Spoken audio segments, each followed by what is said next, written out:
And it's Rider TV with Cheryl Lee. And Vince Contarino. And this week we get to speak to the man. The man. Mr. Joe Camilleri. Wow. Yeah. How lucky are we? We get to do this program and we get to meet and talk to wonderful people like Joe. I've had the pleasure of working with him on an album.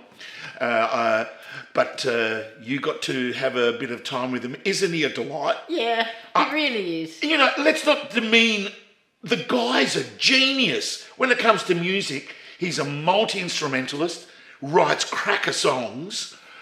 He's got a great sense of humour. Yeah. He's a good cook too. Is he? Oh, yeah. Anyway. He's Mediterranean, he has to be a good cook. Maltese. Yeah. Yeah, I call him Giuseppe. Yeah. But I don't know if Giuseppe's, it's Joe in Italian. So. Yeah. Anyway, so where did you do the interview? Well, we caught up with Joe as part of our Legend series, for obvious reasons. And we caught up with him at the Hindley Street Music Hall. And you could probably notice the petrified look in my eyes because we were supposed to start the interview at 6:30. There was major dramas at Perth Airport. Is this the day of the gig? Yeah, a fire. Joe arrived. So Perth is where he's coming from, to Adelaide. Flying from Perth to Adelaide.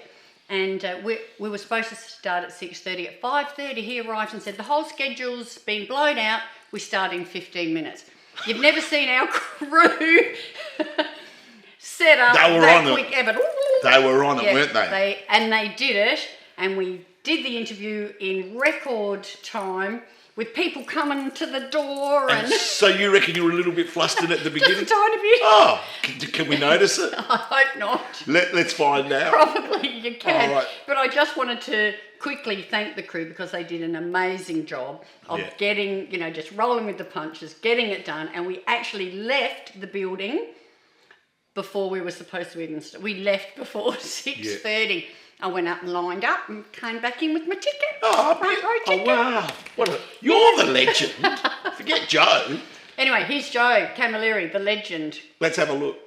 Here's JoJo Seven Feathers with a great new song, Hit and Run.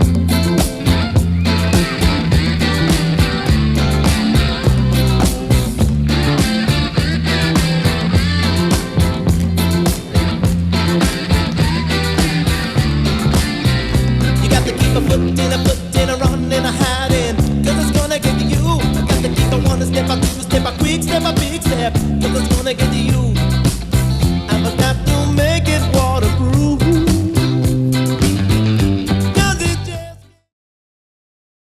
You're with Cheryl Lee, That Radio Chic. I'd like to welcome you to Rider TV Legend Series. And we have got an amazing legend joining us today. And he's just got off a plane, he's just done sound check, and we've got to talk really fast because we've got a few minutes with him before he appears at the Hindley Street Music Hall today. Thank you so much. Pleasure. And what a beautiful building it is now. It is, isn't it? Great. They've done a beautiful job with it. Great job. Yeah. Someone sold my mother's chandelier. It's beautiful, isn't it? Isn't it great? Do you reckon I could fit that in my purse? We really appreciate you squeezing us in today. It's a pleasure. It's a pleasure. And it's wonderful to have you here. Joe, last time I spoke to you in 2021 on the Zoom, and we spoke again in 2023, and I asked you then, have you discovered the fountain of youth? Look at you. I don't know, I'm too scared to look at me. I think if you've got something you love doing, it's a joy, and I think it keeps you healthy. I have my fair share of gremlins and all the things that everybody goes through, and if we didn't judge life by time, I think we'd be younger anyway. Better off. I think we would be, and it's a much nicer concept. So it's only when someone sort of says, "Man, shouldn't you be under the grass?" So you clearly have a passion for what you do, and I think it does keep you young. My theory is rock and roll keeps you young. Yeah. And you're living proof of that. Now, you came to Australia aged 2 from Malta, 1 of 10. How was that? Do you remember? I think I know exactly how it happened. My dad, Malta was sort of war-torn, pretty much like any other place. When it's been bombed on a daily basis, and so we were British subjects, and you could go to a few different places. You could go to Canada, you know, India, you could have gone to Australia, New Zealand, you could have gone to... And he was on his way to England, and he met his sergeant major, and he said, I've just got back from Australia. It is paradise. So my dad left in 49, late 49, left mum with 4 kids to catch the Floriana, I think it was called. Now mum came on the Floriana probably on the £5 scheme, and it probably took 2 months to get here because it would have stopped everywhere, you know. And I don't know how she did it because she had 4 kids under 5. Right, I was 2. Mary Ann was a baby. So, and Frank was 4. Phyllis was 5. Jeepers, that's hell of a trip. So that was kind of, I don't know how she did it. I don't know how. It was just insane. And my dad set up in Melbourne, and there we were, and we lived in the inner city of Melbourne for all those years. We'd go from Carlton to St Kilda to Port Melbourne. We spent most of our time in Port Melbourne. And then he had, this is what, there was so much work that my dad wanted to get ahead, and he would work as a baker at night and a mechanic during the day. And that was kind of... Wow. So it was kind of, he wasn't the only one. There was just, everybody was working hard to break free from the shackles and try to have a place for their family, you know. The only thing that used to annoy me is when we would go rabbit hunting, you know, and we would catch the little bunnies, you know, and he'd kind of think, they're yours to keep. Then you see them till we eat them, then they're on the plate. You know, you hear that story many, many times from many different people, but it was always, it was a shock to the system. And we originally 13 children, 1 of 10 living. Now the unbreakable chain is now 1 of 8, and you've it's got a lovely 5 family. yourself. I've got 5. You know, my dad, you know, keeps rolling over and saying, "You're nothing. You're 0." You got a lot of catching up to do. I did 13. You only got 5. What's wrong with you? I've Get got out 5 there. too. Yeah. Well, isn't it great? Yeah, it is. It's a lovely fantastic. number. It was a loving family, and it was, you know. Was it a musical family, Joe? Well, is it in your DNA? I think music was in the house, so I think my parents, appreciated the joy that brings. My brother played the piano accordion. My father played the tuba, which was a kind of 2 of the ugliest instruments on the planet. They're not very sexy. And now, you know, 2 of my favourite instruments is the tuba and the piano accordion. But then it was really daggy, and of course there was just TV was just about to hit. You know, we didn't have a TV in '56, but we would go. The whole neighbourhood would go. We were living in Port Melbourne. The whole neighbourhood would go to the store where they had watch it in the window and watch it in the. That's correct. You know, it's kind of. It gave a sense of that wonderful community that you would have.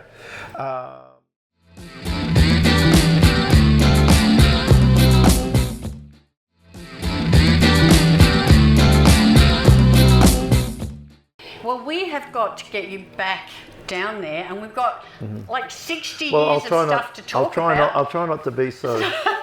I wanted to Cheryl. ask you, what came first, your love of the sax or your love of the guitar? My first love was really the radio. Yeah? Okay, so the radio created everything, and you got to see Elvis with that J200, that beautiful Gibson J200, and you just wanted to have something like that. Some of my relatives had guitars and played a bit, and but I didn't really think too much of anything really. I was just kind of interested in music. The radio was kind of a tiny bit of salvation for me. And these are the days when you could go outside. You weren't allowed in the house till 6 o'clock at night. Till it got so dark. It wasn't kind of like, it wasn't sort of something. If you came back, you're going to get a belting. Yeah. So you got to stay Are out you sick? till you have that kind of concept. But so that was. It was just a joy of music, and my sister's, Phyllis was, and so she was kind of totally into a whole bunch of different things that kind of related to many different situations that helped my brother and me, and then there was the TV shows. There was a lot of TV shows in the late 50s. There was not only there was a lot of British shows. Some of them were like Bandstand and that sort of well, thing? that was later. Although there was 6 o'clock rock. Yeah. There was all those sort of shows, but there was. So you got a lot of Americana, a lot of American pop, a lot of English pop, and so I was kind of interested in that. Never thought about anything. Never thought about anything till we started. Till the British beat really hit in 1963 or something, and then me and my friends said, why don't we we can buy the clothes, why don't we buy the instruments too? And how hard is it really? Yeah. We could do that. How hard is it to go boom boom boom? Was that the Drollies? It ended up being the Drollies. The Drollies only played 2 shows. And I've just got to say, we lost Bobby Wright a couple of days ago. God bless him. And he was the first act. Bobby and Laurie were the first act we played with. So, and the Rondells, and they, we got a lesson that night. It was good for us, and you got to kick it over somewhere. There's nothing, your parents would give up their house. Not in my case, but so the drummer can have the house, so we can make rattle and hum over a couple of hours, and that was it. And we'd play one song badly, over and over. Really badly. So that was kind of how, and then it just kicked on from there. I got asked to sing with another band, and I didn't want to go with them because my brother was in the band, and my friends, my school friends were in the band, but they were so good. Is that the King Bees? The King Bees. They were so good compared to us that I was a Judas, and I jumped, and then I started getting my musical education. Yeah. And my street education, because I left very early. I left at 12 when I was at school. I didn't go to school after I was 12 and a half. So my education came from kind of working, getting a job, pretending I was 14. Trying to get all that nonsense that came with it. So and then one thing just led to another, and you get this kind of opportunity, and that's how it was. So was it the Adderley Smith blues band that they kicked you out of because they said you were too good and sounded like Mick Jagger? I was too good looking. That's right. I was just too good looking. I was flamboyant, I'd wear the clothes of the day, and the clothes of the day were very bright. And if you're in a blues band, you had to wear triple denim. Yeah. And triple denim. Triple denim wasn't my idea of fun, really. It was much better in the 70s than in the 60s, I think, triple denim, with a little leather patch on the. I think the disgruntled singer. Unfortunately turned up, and then the audience were so pure about the blues. It's kind of it's a nuisance, really. What's good is good. It doesn't really matter what it is, but people like to put you in a box, and it's the last thing I want to be sort of involved in. And that's how that happened. And there was more. There was more talk than anything else. Yeah. So we've got to touch on a couple of your achievements. 1990, Rock Performer of the Year, the MOs. Yeah, well, I didn't turn up for that. Are you too cool, were you? No, I just said, I ain't going to win anything.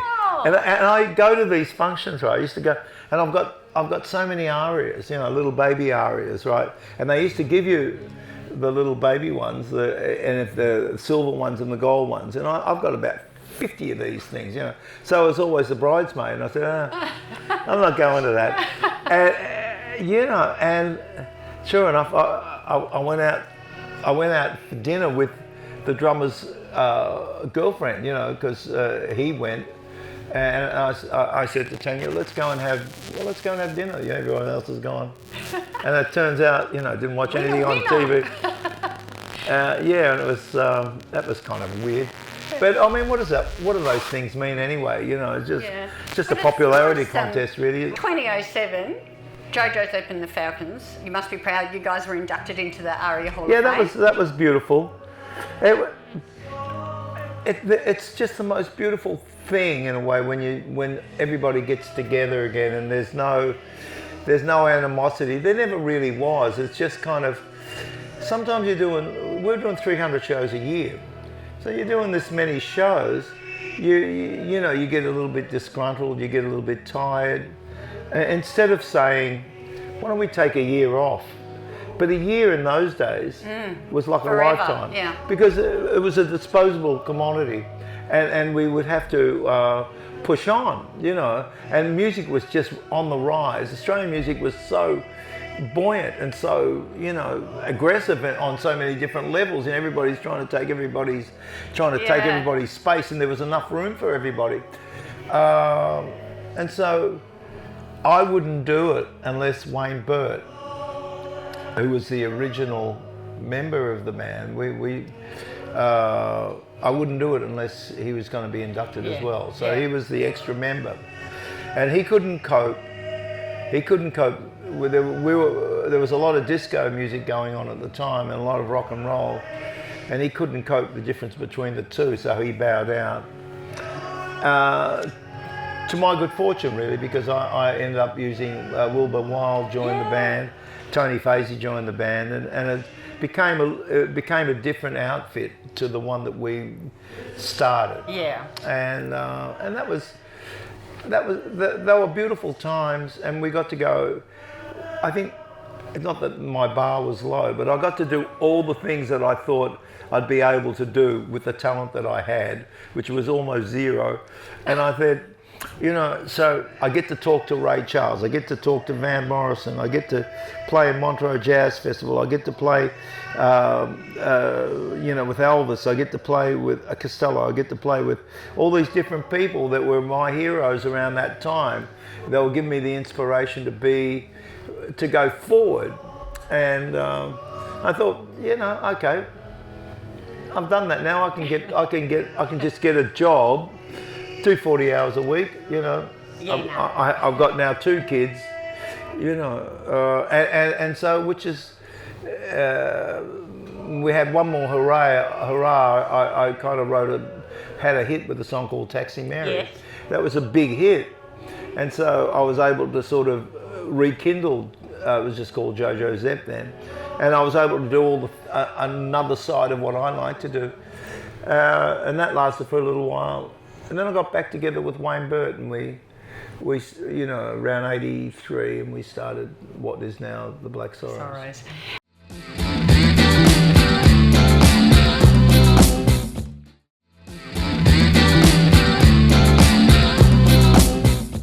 Well, I also have to congratulate you for just last year being inducted into the Songwriters, the Australian Songwriters Hall of Fame. Well, thank you for that. You know, well, that was a lovely function to go to, because it was about a whole bunch of different. It was about 50 songwriters. And different awards for different things, different achievements, because you've got to pass it on. And people are talking about things that you like to do. You like to solve a puzzle. If you're writing a song, you can write a song about, you know, whether it's in the first party, second party, third party, whatever it is, however you want, the fragments kind of come together. And people want to know how you go about doing those things, and, you know, things that I can't answer. Yeah. And I wouldn't accept that award once again unless Nick was also. That's so gracious. Because he's more worthy for that award than I am. So that was kind of neat. Well, you certainly have and an immense body of work. I printed this off and it's not even up to date. And when we spoke last, you had just released your 50th album, St. George's Road. There's 2 more since then. Yes, there's... You're relentless. Well, you know, I'm trying to write a good one. You're going to keep going till you get one. Well, we got... well, I do things... if I'm in the studio, I'm trying to work through a lot of different... a few different concepts, you know. So there's a lot of moving parts. There's a lot of things that I can do. Sometimes you've got an idea for a song that you can fulfill, but it's in the framework of the time that you're doing something else. You know, you don't actually have to. It could be the last 2 hours of the session. You say, well, why don't we try this? You know, and then you put that away. And the magic happens. Well, so if we want to get on and see the dates, where do we go? I haven't got the faintest idea where you go. I'm the wrong guy. .com.au. That's where you go. You go to the Black Sorrow side, I guess. That's right. It's going to be fun, and what I'm trying to produce is I want to try to produce something that's memorable to people. I've got a fistful of great songs. I've got a lovely band to play with. I've got some extra people that I want to have on the shows. I want to do and pay homage to the 40 odd years that we've been playing together with Grace, you know, and that's kind of that's why I love coming. I'm really interested. I want to be there. If you want to be there, you're already a winner. Yeah. So get onto the Googleometer and track down when Joe and his guys are coming to your town. And if he wasn't busy enough with a massive tour and another new album, I've lost track now, I can't count. You've joined forces with a boy band. Band. Yeah. Well, it's great, you know. I mean. Because they're beautiful people and they've got and they feel that it's not just about the past, it's about the future. They're going to work collectively on making a record together. I hope I'm going to be involved in that. So. And I think that's where the future lies, you know. There was a time when nobody would play live. It was all about records. But now it's all about playing live. It's sort of come full circle, it has. And it's a joy to be with these lads. We normally do, this is my first tour. Yeah. I'm the oldest kid goat on the planet. So goat being the greatest of all time. And I've got a goatee.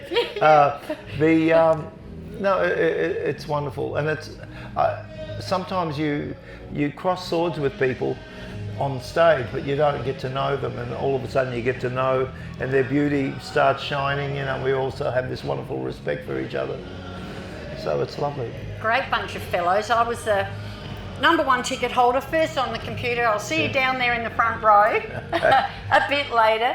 Okay. Now, was there anything else you wanted to touch on, Joe? No, I'm good. You good? I don't know, I talk a lot. All right, I've got one more question for All you, right. and then I'll let you go. Because we're called Rider TV, so I have to ask you this question. Do you have anything on your rider that you just have to have, Joe? Or you won't go on? No, not really. Pretty easy. I used to want to, it was kind of weird. I'd want to have ginger, you know, so I was kind of crazy on ginger tea, and I'd want to have that because it was good, you know, when we were doing, you know, a lot of shows, 250 shows, and so your voice is going to fade here, and the ginger would help. And then I started taking supplements to sort of keep me strong, and I did this gig once. This was these were on the rider, you know. There's certain supplement. I did this gig and I poured it out, and I was going to drink it, and I went and did the gig, and it was incredible. I came home, so I told you that Fuji stuff was incredible, and they just pointed over to the thing. Still there, mate. Yeah, it was the placebo effect. I gave up on that night. No, it's no, I'm not You're easy to please. My thing, I come to play. Yeah. I don't come for drinks. I come to play. Yeah. Well, it's been great that you've spent a few minutes with us chatting. You're definitely one of our Aussie legends, and we're so proud of all your achievements. And there's plenty more to come, isn't there? Let's Plenty hope more so. where that came from. I hope so. I hope I've got a little bit left in the tank. All right, Joe, we better let you go before we get into trouble. Okay, thank you so much. People running, running, running from the hit and run.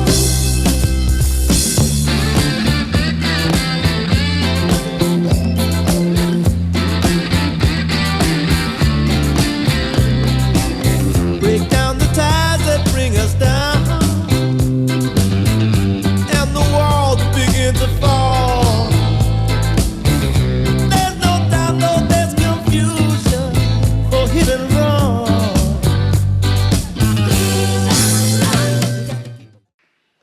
Oh, baby, you got me in the shape I'm in. That's Wow, all. that was a big hit, wasn't it? Yeah. It was on Countdown every second day. Had a great time dancing to it. Up What the a front great there. interview. Thank you. Well, we hope you enjoyed this week's version of Rider TV, and we'll see you same bat time. Same bat channel next week. Bye. Ciao for now.